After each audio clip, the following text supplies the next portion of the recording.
السلام علیکم. امید دی تاسو ټول جوړ او تیار اوسئ. نن چې کوم موضوع ما تاسو ته ټاکلې ده ډیره مهمه موضوع ده د امازون په هولسیل بخش کې، ځکه اکثریت کسان دي چې په دې موضوع په تړاو سره چې کوم یو دی د هغوی اکاونټونه خراب شوي دي او اکثره اکاونټونه ډي اکټیویټ شوي دي. د دې موضوع چې کوم نوم دی هغه اوتنټیسټي چیک دی. اوتنټیسټي چیک په دې معنی چې موږ تاسو د یو سپلایر که څه برانډ وي، څه ډسټریبیوټر وي، څه هولسیلر وي، د هغې سره کوم چیک کوو چې آیا دغه سپلایر اوکې دی او که نه دی. ها، زه تاسو راغواړم سکرین خواته. ګورئ عزیزانو، ولې موږ تاسو د یو سپلایر چیک کول ډیر مهمه دی؟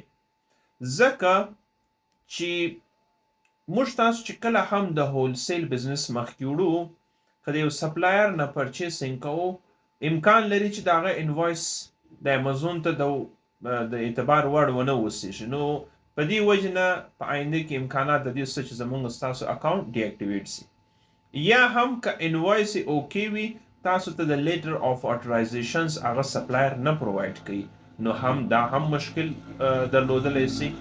او دریمه مسله چې کوم یو ده، مسله دی کامپلنس ډاکومنټس ده. امکان لري چې د هغې سپلایر کامپلنس ډاکومنټس چې کوم یو دی د منلو وړ ونه اوسېږي.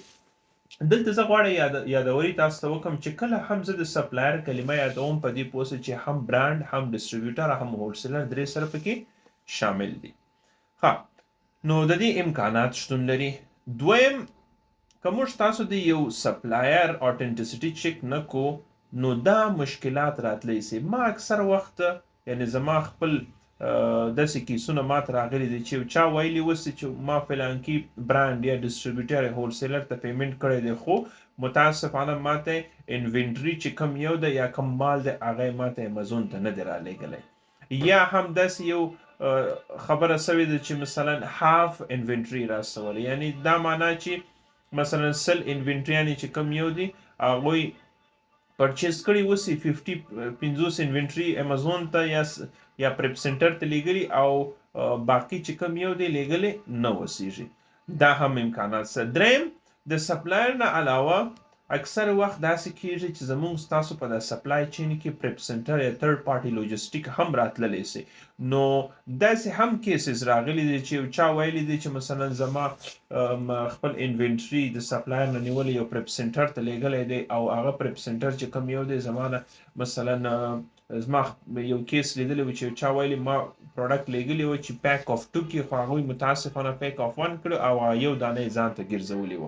نو اوس که تاسو غواړئ چې ستاسو پیسې او ستاسو انوینټري مسؤونه واوسېږي، نو لازمي دا ده چې په آنلاین بزنس کې هر کله چې د یو سپلایر سره تاسو ډیل کوئ، که څه برانډ دی، ډسټریبیوټر یا هولسیلر اوسي، یا هم کوم تھرد پارټي لوجستیک لکه پریپ سنټرونه اوسي، تاسو به دغه چیکونه پر اجرا کوئ.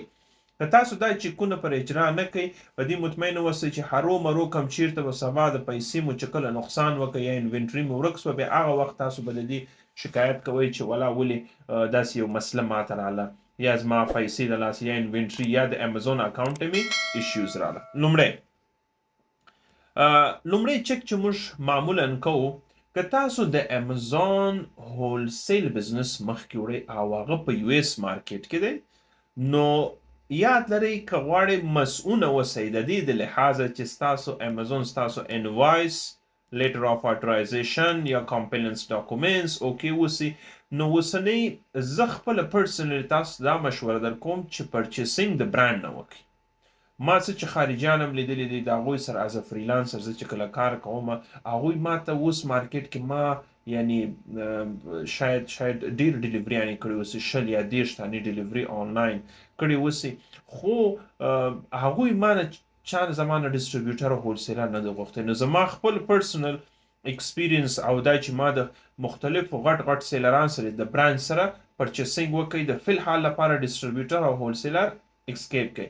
په هغه حالاتو کې دوی ته اپروچ وکړئ کله چې هغوی د یو برانډ لخوا تاسو ته معرفي سوي، یعنی یو اوتنټیک ډسټریبیوټر یا هولسیلر. دویم، که تاسو د یو سپلایر نه پرچیز کوئ، یاد لرئ چې د هغې ایمیل فارمټ هرو مرو چک کوئ.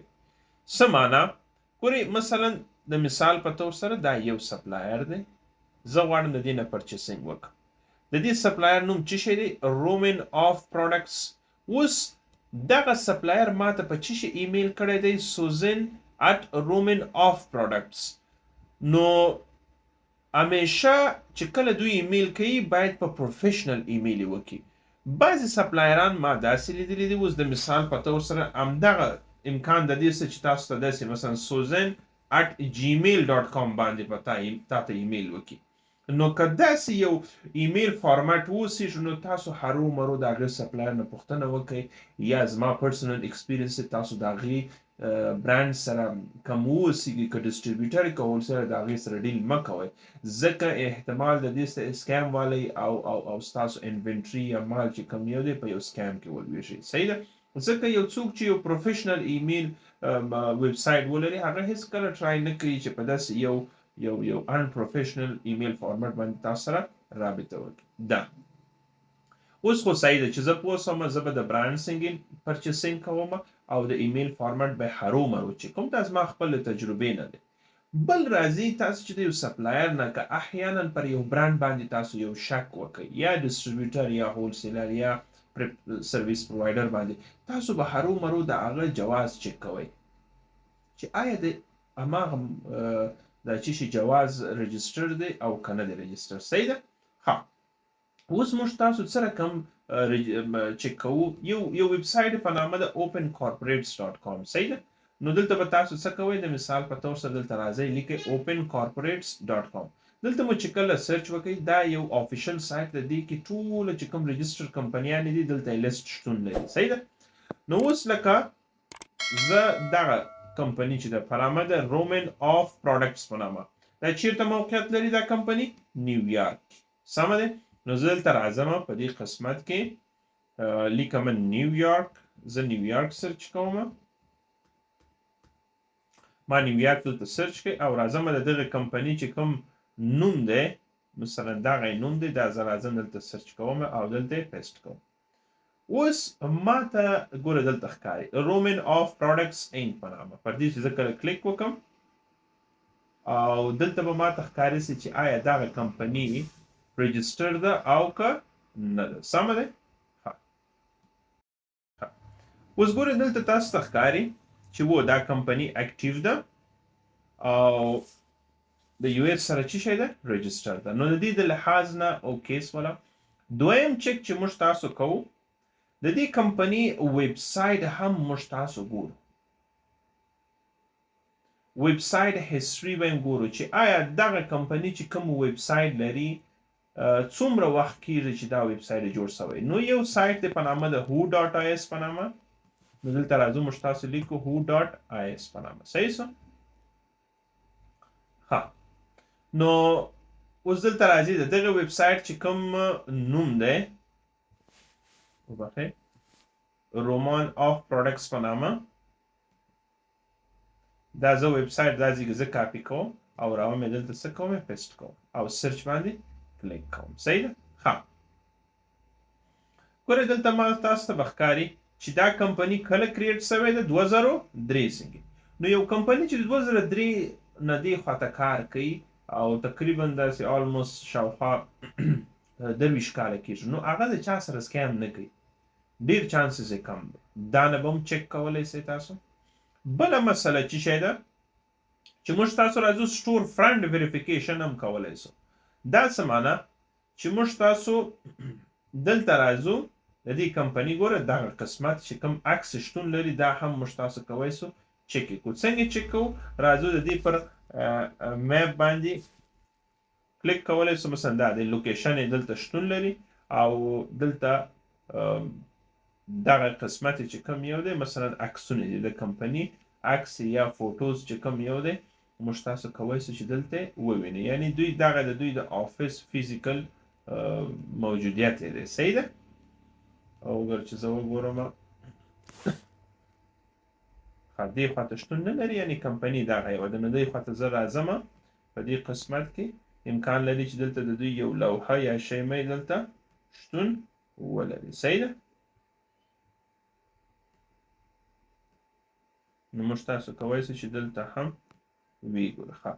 نو دا یعنی معمولا دلته د کمپنیانې چې کله دلته وي دلته د کمپنی دا چې شي دلته د مثال په تور سره دلته لوحې لګېدلي اوسي نو سټور فرنټ یا دغه کمپنی دغه مکس عکس ښکاري. نو دلته موږ ته ښکاري چې دا څه شی دی یو ویر هاوس دی دوی خپل ګودام دی صحیح ده دغه یې ګودام دی دلته چې دغه یې ګودام دی انوینټري ټول دلته ساتي. نو دا هم چکې اوکې سو. بل څه شی دی موږ تاسو کتلی چې د دوی ګوګل ریویوز چک کو په مختلف پلیټفارمونو کې.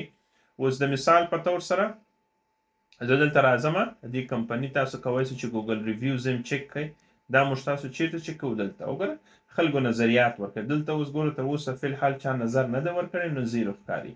بل چیرې موږ تاسو نظریات چک کوی سو یو پلیټفارم دی په نامه د ټرست پایلټ. دا ډیر مشهوره دی په نړۍ کې او اکثرا خلک خپل کمپنیانې دلته رجسټر کوي او دلته خلک نظریات ورکوي. نو دلته موږ تاسو اوس کولی سو چې دا کمپنی باندې کې ګوره زیرو ریویو تر اوسه زیرو ریویو ورکړی. زه ځکه درته وایم چې زه یو کمپنی د مثال په تور سره 6am runs په نامه صحیح ده دا او بخښنې سره زه دلته چک کوم 6am run و همدغه یو دی 6am run په نامه. دا یو کمپنی وه متاسفانه ګوره دلته نظریات خلکو یو 50 خلکو نظریات ورکړي. وګوره په د اخرنۍ 4 ډسمبر کې I'm suddenly receiving spam emails from this company. دوی خو spam ایمیل لاسته را وګوره. دا بل ویلی دی چې ما I'm a company that sells on Amazon. I reach out to 6am. I spoke the owner directly. We closed deal of 200. ګوره after I sent payment هغوی ځواب نه ورکړي. یعنی دا کمپنی چې کوم یو د سکیم ده خلکو نه پیسې دا چش کړي. نو که موږ تاسو دغه چکونه اجرا کوو مطمئنه واوسئ چې د ډیرو بلاهانو نه ځان نجات ورکولی سي صحیح ده. بل کولی سي چې د اي آی ټولز نه هم استفاده وکړئ. مثلا کولی سي دلته تاسو ولیکئ 6am run brand review مثلا داسې تاسو لیکئ سي د مثال په تور سره check this brand name 6am run in USA if it's a scam or not. نو داسې یو ترتیب موږ تاسو کوی سو د اي آی ماډل نه استفاده کوو دلته. اوس به یې موږ تاسو چک کړئ. Evidence suggests that is involved highly suspicious and potential fraudulentity. یعنی دا ډیر سکیم دی وګوره خلکو سره د 4000 تر 10000 ډالر سکیم کړی دی fraud activity یعنی مختلف دی. recommendation avoid do not enter to large scale business agreement to money. یعنی مطلب دا دی چې تاسو په دې کې مه داخلېږئ صحیح ده. اوس دلته ګوره یو بل ترتیب هم دلته دی چې د مثال په تور سره چې هر کله هم تاسو که غواړئ چې د سکیم نه بچت سئ ځکه انسان کیږي چې د سکیم نه هرو مرو کله ناکله د چا سره د سکیم احتمالات شته. نو تاسو څه کوئ پیمنټ میتود چې کوم یو دی کوشش کوئ چې یا د کریډټ کارت نه استفاده وکړئ یا د چش نه ورسره وکړئ پیپال نه. ولې ځکه دا آپشنونه ځکه سکیور دي چې دا یو اصول لري تر دې شوزي تاسو کولی شئ چې واپس ریفند راواخلئ. متوجه یاست؟ اته ګوره دلته هم مشوره ورکړې ده always use officials مثلا وبخئ کوم ځای کې و دا یو دی and individuals use a payment method with strong buyer protection. صحیح ده buyer protection لکه کریډټ کارت چې دی پیپال دی ځکه پیپال کې یو اصول دا دی کله چې تاسو پیمنٹ کوئ تر 30 days پورې واپس پی بیک کولی شئ. نو دغه اوس زموږ تاسو د نن ورځ جلسه امید دی چې په دې نه مو زده کړه کړې اوسئ او هر کله چې تاسو د یو سپلایر ما ویله چې مخکې دغسې چې ما برانډ ته چک کړه تاسو به ډسټریبیوټر هولسیلر ته به هم چک کوئ پریپ نه به هم چک کوئ د هر چا نه چې آنلاین ډیل کوئ بزنس کې ډیل کوئ کوشش کوئ چې دا نقطې به مد نظر نسئ تر څو تاسو سکیور پاتې. نو تاسو ټول په الله پاک سپارم. السلام علیکم ورحمت الله وبرکاته.